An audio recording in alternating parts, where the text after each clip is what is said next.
In that book, I did write about the housing bubble and why I believed it was going to burst, or why I believed there was a bubble.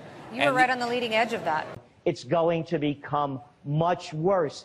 They gave it their best shot, Lauren. Remember, they had Larry, the brilliant Summers, as the head of the economic team. Remember the stimulus programs. Remember under Bush TARP. They've given it everything they can, and they're coming up with goose eggs. So we're only going to see it get much worse.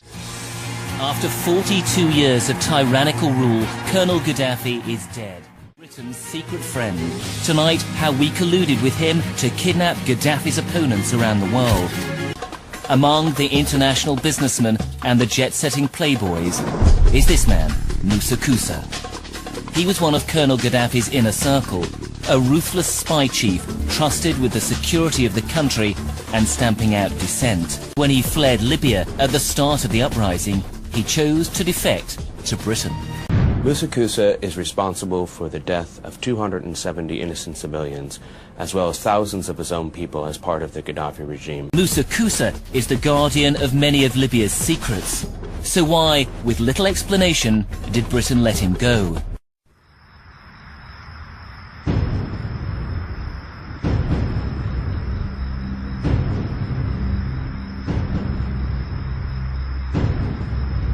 Last week, the head of the country's central bank floated the idea of dumping the greenback as the world's reserve currency, replacing it with an international currency. Thousands of people gathered to hear Barack Obama deliver key foreign policy speech on his current European tour. His vision for America's place in a new world order. After Tripoli fell, his old offices were abandoned and torched, but some documents survived. They exposed Libya's secret relationship with the UK in a series of letters between Moussa Koussa and MI6. These documents are absolutely extraordinary. They show the real detail of the secret relationship between Britain and America and Gaddafi's police state. And what really is amazing is the tone of them, the friendliness. They're cosy and smug at some stages. And tonight, we can show that Britain's friend Moussa Koussa was attached to the bloodiest massacre of Gaddafi's regime. When we searched former intelligence offices bombed out by NATO, we managed to salvage some of the regime's surveillance tapes.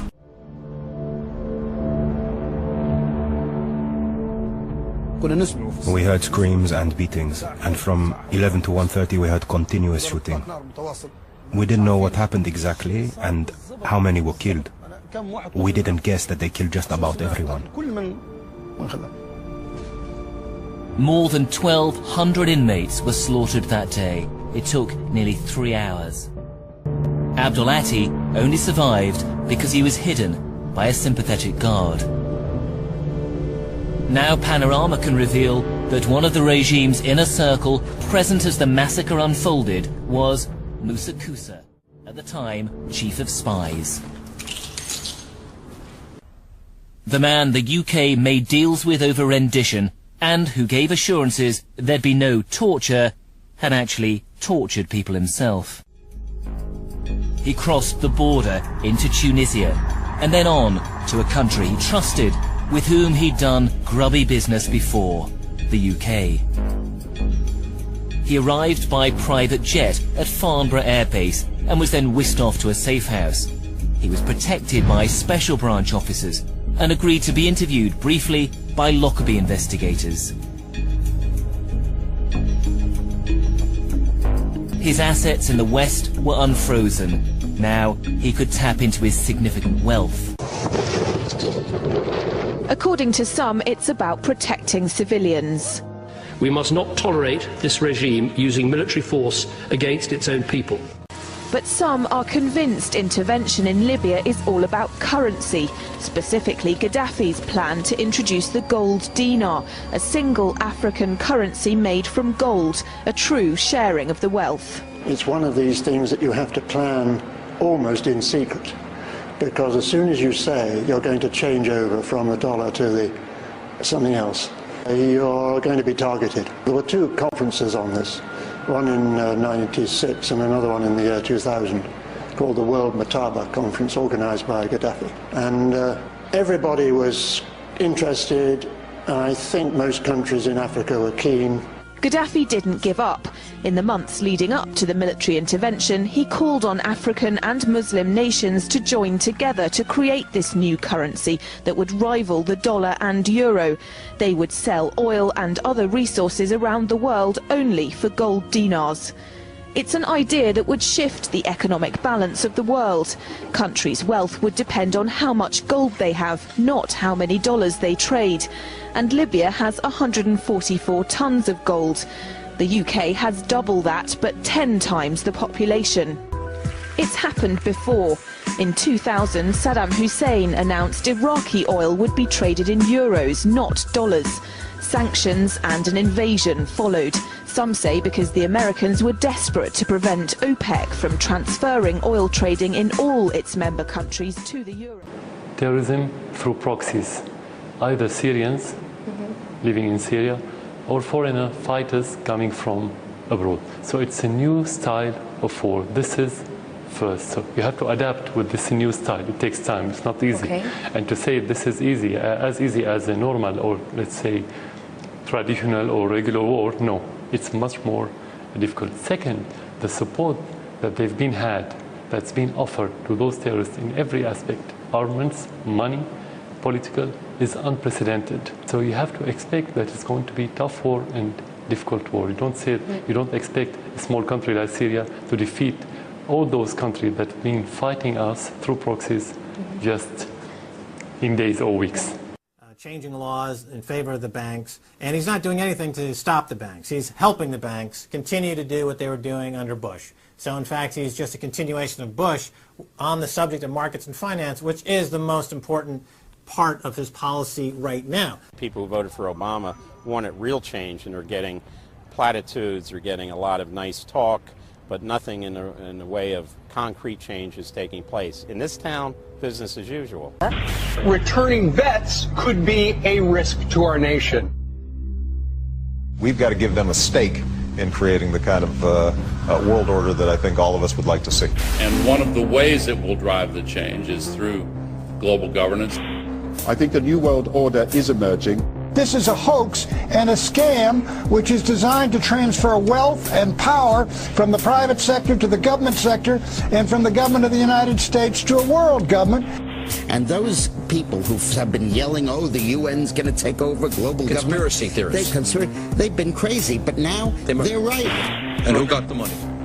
Hundreds and hundreds of banks. Any bank or that has access to the U.S. Federal Reserve's discount. Tell us who they are. No. You know, financial terrorism. They have the ability to tweak the knob. I am proposing that the Federal Reserve be granted new authority. The ultimate goal of the carbon tax and the cap and trade is to destroy production. This energy tax is the largest tax increase in American history. We're actually creating a global warming police. So number one, they can come in, the federal government can come in and inspect your house and send you the bill. We're setting up a global warming Gestapo.